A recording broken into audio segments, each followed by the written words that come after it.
Estamos de regreso en su programa Voces que Inspiran, Manos que Crean a través de Global 96.9 y bueno, estábamos escuchando justamente a la marimba del director Faustino González con los sones de Ejutla y esto es porque se encuentra justamente con nosotros Ariadna Sánchez Hernández. Ella es escritora oaxaqueña, ella nació justamente en Ejutla de Crespo, en los valles centrales de Oaxaca. Ella es poeta, escritora, promotora cultural, madre y estudiante de maestría en español en Los Ángeles, California. Hace 21 años emigró a Estados Unidos, donde comenzó una nueva vida lejos de todo lo que conocía y desde entonces, bueno, pues ha convertido la palabra en refugio y en una herramienta de sanación y memoria. Su trabajo literario se centra en la identidad, la resiliencia y la experiencia migrante, temas que aborda desde una perspectiva profundamente personal y cultural.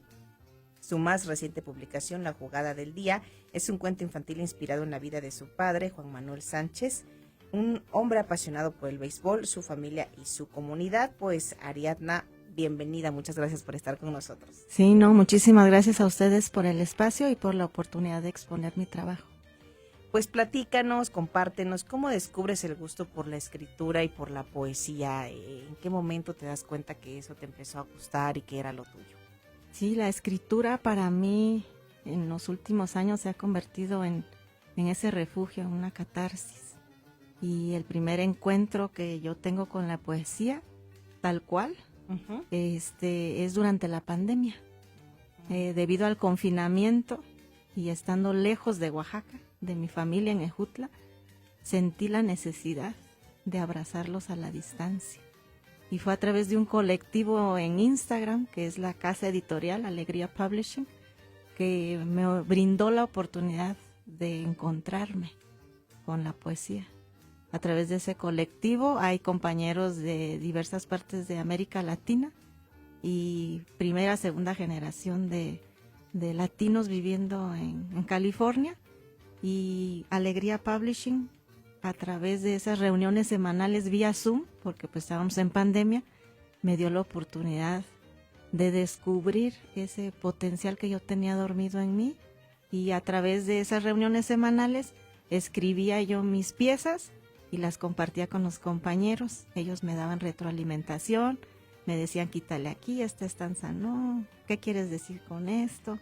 Y así se fue construyendo la colección de Visitas Inesperadas.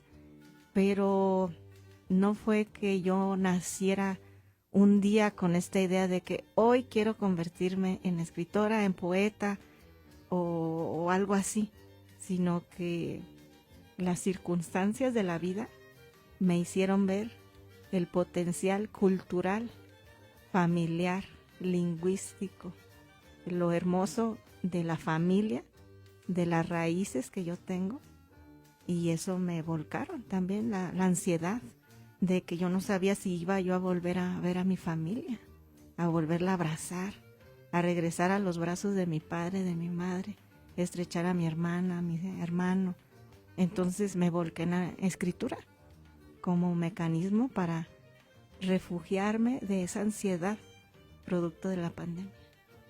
Fíjate, qué interesante, porque regularmente pues muchas personas dicen, es que yo desde niño tenía la inquietud, ¿no? Sí. De escribir, de narrar algo, ¿no? Pero en tu caso, pues fue muy diferente, ¿no? Sí. Esta situación, esta circunstancia que, como platicábamos un poco afuera del aire, pues nos golpeó a todos. De alguna u otra manera nos golpeó a todos. Aquí la pandemia no dijo, ay, a Estados Unidos no, porque es potencia, ¿no? Sí. No, aquí barrió parejo. Y qué interesante esta parte que nos platicas.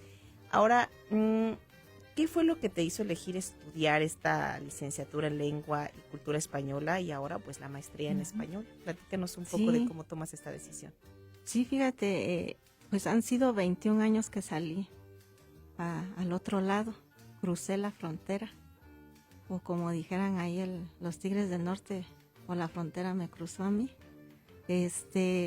Pero es un caminar, ha sido gradual, porque yo venía creciendo con esa idea de que una vez que te casas, porque yo emigré como mujer casada, me casé a los 23 años, bien joven, y pues yo venía creciendo con esa idea de que una vez que te casas, sigues a tu esposo, y las mujeres de mi comunidad, de mi familia, de las que yo conozco, una vez que se casan, se dedican al ámbito privado, es decir, al cuidado de su familia, de esposo, de que todo esté ordenadito y cuidadito en la casa. Y pensé que esa era la vida que yo tenía que seguir. Pero cuando llego a los Estados Unidos, la transición fue difícil para empezar, porque no llegué a estar viviendo en un jardín de rosas, como todos. Iniciamos de cero, una mano adelante y una atrás, y en este caso fue difícil, fue muy difícil, porque emigré sola, con mi marido nada más, y en un apartamento chiquito, como este estudio así yo creo, porque era un estudio, una pequeña cocinita, un baño y un lugarcito para dormir. Ahora sí que lo indispensable. Lo indispensable. Mi marido se iba de 8 a 5 a trabajar y yo parecía como si yo fuera una paloma enjaulada que le acaban de cortar. Yo me sentía como que ese pajarito que le cortaron sus alas. Así me sentía yo. Y entro a la universidad ya después de, ¿qué será? 15, 16 años, pero para eso tuve que aprender inglés. Y cerca del vecindario donde yo llegué a vivir con mi marido, que es por el área del MacArthur, donde está el consulado de México en Los Ángeles, en esa área, ahí había una escuela de adultos para aprender inglés. Entonces yo entré como aprendiz de inglés y hay que pasar ciertos niveles para poder ser estudiante de créditos de educación superior. A pesar de que yo había hecho el Cobao en Ejutla, yo dije, no, y pues yo quiero aprender más, quiero ver qué hay más para mí pues en esta escuelita. Y empecé como estudiante de inglés, hice los niveles que me correspondían, y de ahí el consejero de esa escuelita me dijo, ¿y por qué no te animas a hacer la prepa? Y yo dije, pues yo tengo todo el tiempo del mundo, lo voy a hacer, pues no me duele, no se me quita nada con volver a hacer la prepa, nada más que ahora la iba a hacer en inglés.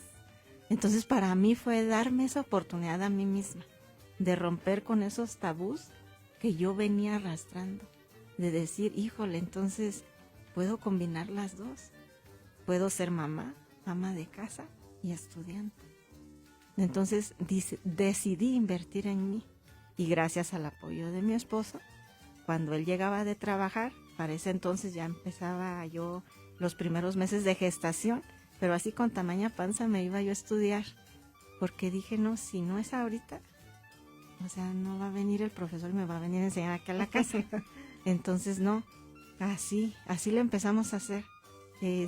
Tengo que reconocer que sin el apoyo de mi esposo no hubiera sido posible ese cambio de mentalidad y ese caminar académico también. Sí, porque él te puede haber dicho, ay no, pues tú ya quédate aquí, ¿no? Y pues ahora sí que la misma vida que en Ejutla, pero en los Estados Unidos. No más cambio de lugar. Exactamente. Ajá. Tú te quedas en la casa, vas, trapeas, o sea, digamos, pues las labores del ama de casa. Sí, y así combinamos nuestra labor. Él se iba de 8 a 5, yo me quedaba con los niños, llegaba mi marido de trabajar, me los cuidaba, me iba a mis clases de inglés o de la prepa, historia, matemáticas, ¿no? Lo clásico que se pide para graduarse. Y ya de ahí acabé todos los cursos y me dijeron, hasta aquí llegó el corrido, ya no tenemos más clases en esta escuela. Si quieres continuar, tienes que moverte a un colegio, ya un nivel más superior, ¿no? Y ahí sí empecé, acabé la misma tira de materias que me dijeron, órale, a darle al colegio. Igual, trabajar mi marido en la mañana, yo en la tarde cuidaba a los chamacos y me iba yo a la escuela. Y no sabía manejar, tenía que tomar 2 autobuses. O sea, hay sacrificios que la vida nos pone, pero todo depende qué tanto quieras tú sacrificar. ¿Y para ese entonces cuántos años tenías? 26 o 27, porque mis hijos estaban chicos. Se llevan 3 años entre sí, pero pues una clase a la vez, porque no podía yo tomar más. Entonces yo iba a la escuela de 6 de la tarde a 9:45 de la noche, una sola clase. Entonces, por eso me tomó muchos años. Mucho tiempo. Pues sí, porque tenía yo que combinar mi labor de madre en el día, echarle ganas a la estudiada para poder ir preparada a clase y hacer mis obligaciones como estudiante. Entonces, y en ese entonces, pues el inglés, así que digas, ay, ahorita Ariadna habla muy bien, pues no, ¿verdad? Pero me defiendo. Entonces, eso me ayudó a ir poco a poco, como la tortuguita, un día a la vez, pero seguro. Pues sin abandonar, sin dejarlo a medias, y creo que eso es como muy importante. Uh-huh. Este primer libro, dices que se dio en la pandemia. Sí. Es un poema, uh-huh. que prácticamente ese poema, vamos a decir, recolectó todo tu sentir por tu familia. Uh-huh. Ese es el resultado de lo que tú pudiste vivir en la pandemia y lo decidiste plasmar en un poema. Sí. Sí, salió la Ariadna ejuteca, oaxaqueña, mujer inmigrante, que estaba llena de miedos, de incertidumbre, pero también de añoranza y de valorar, porque fíjate, es interesante que a veces, como el dicho, ¿no? Nadie sabe lo que tiene hasta que lo he perdido, y cuando yo estoy lejos de mi tierra, de mi familia, de aquí, de Oaxaca, híjole, echo de menos las tlayudas, el quesillo, el abrazo de mi mamá, ¿no? La camaradería de mis hermanos, los parientes, ¿no? Entonces, así nace Visitas Inesperadas, una colección de ensayos con fotografías de aquí de Oaxaca, pero la mayoría de las fotos son de Jutla. Hay unas que otras de aquí de la ciudad, pero es como para darle realce. Pero sí sentí esa necesidad de abrazar mi tierra a través de las letras. Uh-huh. Y ahora platícanos de el otro cuento, es un cuento infantil. Sí, La Jugada del Día. Mi papá falleció precisamente hace un año, en junio 8 va a ser el cabo de año, allá en su casa en Ejutla de Crespo, y pues mi papá se nos fue de un paro cardíaco, muy joven, mi papá 66 años, y desafortunadamente ya se nos fue, y yo quedé con mucho dolor en mi corazón. No es que ahorita no lo tenga, pero he aprendido a sobrellevar el dolor conforme van pasando los días. Pero La Jugada del Día nació como una carta de amor a mi papá, dándole las gracias a Dios, a la vida, que me lo prestó como papá, que me lo prestó como abuelo, que me lo prestó como, no sé, como ese gran amor de hija a papá, y yo lo admiraba como beisbolista. ¿Le gustaba el béisbol? Sí, entonces en Ejutla es una tierra muy beisbolera, y él amaba el béisbol. Entonces una de las palabras que mi mamá dijo en los servicios fúnebres fue que el primer gran amor de mi papá no fue mi mamá, fue el béisbol. Entonces yo me fui a Los Ángeles con esa línea, que el gran amor de mi papá fue el béisbol. Y así empecé mi cartita. Pero esa cartita poco a poco se fue convirtiendo en más que una carta. Se fue transformando en una obra de arte que no tenía yo la idea de comercializar, ni de escribir, ni nada. Simplemente era para mi mamá, mis hermanos, mis hijos y para la familia. Pero después, hablando con los mismos del colectivo de Alegría Publishing, me dijeron, el mensaje está hermoso. Y la dueña de la editorial, Davina Ferreira, a quien le mando un saludo, me dijo, esto tiene potencial para inspirar a cualquier lector de cualquier edad a que le eche ganas, a que no importa dónde hayas nacido, cómo te veas, cómo la sociedad te percibe a veces. Uh-huh.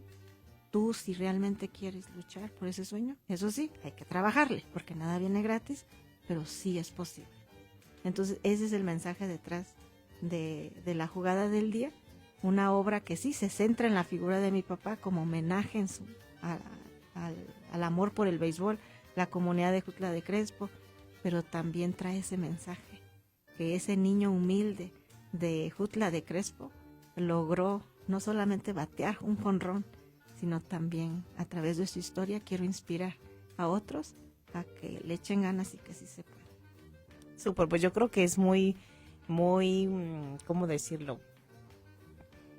muy lindo el tema que tus sentimientos plasmados por tu padre pues puedan quedar prácticamente escritos, ¿no? Y que cada persona que tenga esto y pueda darse cuenta de en qué fue inspirado este cuento, pues tu papá estará viviendo por siempre ahí, ¿no? Sí, ahí, sí, ahí ya va a estar en ese librito. Así es. De la jugada del día, y a la ilustradora Trinidad Olarte, una ilustradora colombo-mexicana, que me abrazó, me acompañó en este proceso de duelo y sanación, porque la escritura nuevamente se vuelve esta catarsis de cómo el duelo puede transformar emociones bellas, como es la literatura.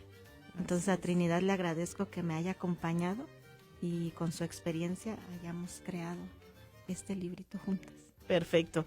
Pues me gustaría que tú decidieras si nos quieres leer un fragmento del librito o algún poema para que la gente... Como estamos en promoción de la jugada del día, me gustaría sí.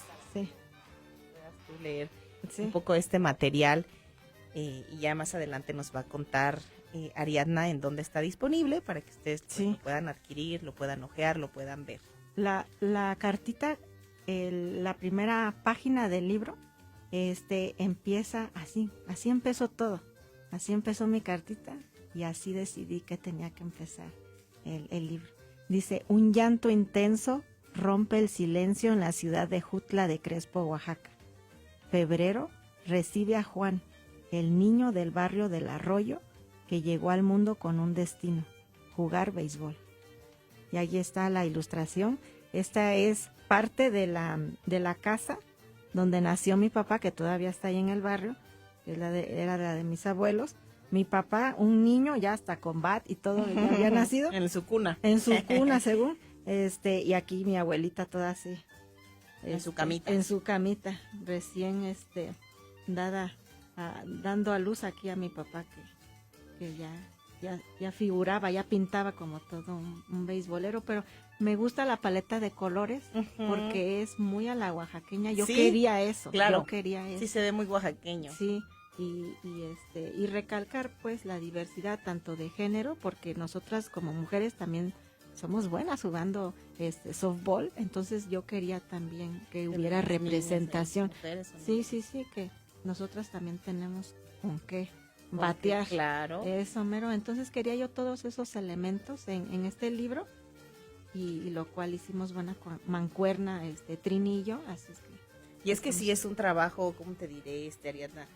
Pues que sí tiene su complejidad, porque creo que tú en el escribir, en tu mente, pues tienes fabricado algo, ¿no? De cómo quisieras que se plasmara el cuento ilustrativo.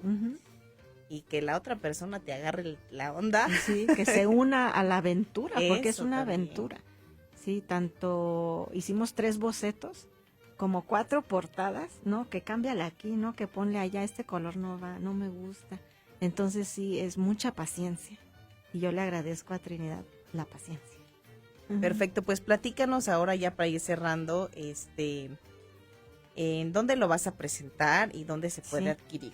Vamos a estar el día de mañana en la BS Canteras, así es que muchísimas gracias a la Fundación Alfredo Harpelú, al personal de BS Canteras por hacerle espacio a la jugada del día, y ahí los espero mañana, viernes 6 de junio a las 5 p.m. en BS Canteras. Vamos a estar presentando la jugada del día. Trinidad Olarte va a estar virtualmente y ahí su servidora va a estar ahí esperándolos, conocer y compartir desde el más chiquito hasta el más grande. Así es que tenemos una cita mañana en la BS Canteras a las 5 de la tarde. Mañana a las 5 va a ser la presentación del libro, y de ahí ya van a decir en dónde o cómo se ahí voy a tener ejemplares disponibles, pero en plataformas ya están Amazon, allá se vende en Walmart, en Target, en todas las librerías donde se vendan todo tipo de cuentos, ahí está disponible en el ecosistema digital. Perfecto, pues ahí está la invitación para que puedan acudir el día de mañana a la BS Canteras a las 5 de la tarde para la presentación de este libro. Y va a estar, por supuesto, pues Ariadna Sánchez ahí platicando, obviamente, pues contar un poco, ¿no? De también cómo surge para toda la gente que se dé cita allá. Pues Pues Ariadna, muchas gracias, muchas felicidades pues por todo este trabajo que has realizado. Yo creo que pues no todas las personas se animan, ¿no?, a estudiar, a seguir, a arriesgarse, ¿no?, con todo y miedo, con toda incertidumbre, pero pues lo hiciste y hoy pues es un resultado el que tienes con tus libros, así que pues mucho éxito, muchas felicidades y no sé si tienes algo que agregar, de algo más que quieras decir.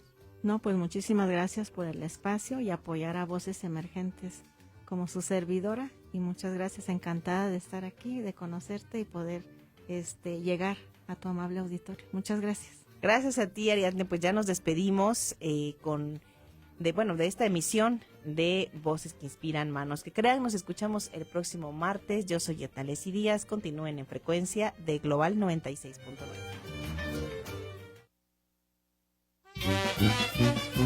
Esto fue Voces que Inspiran, Manos que Crean, un lienzo sonoro para creadores y creadoras oaxaqueñas. Te esperamos en la siguiente emisión. Continúa en sintonía de Cor TV Radio.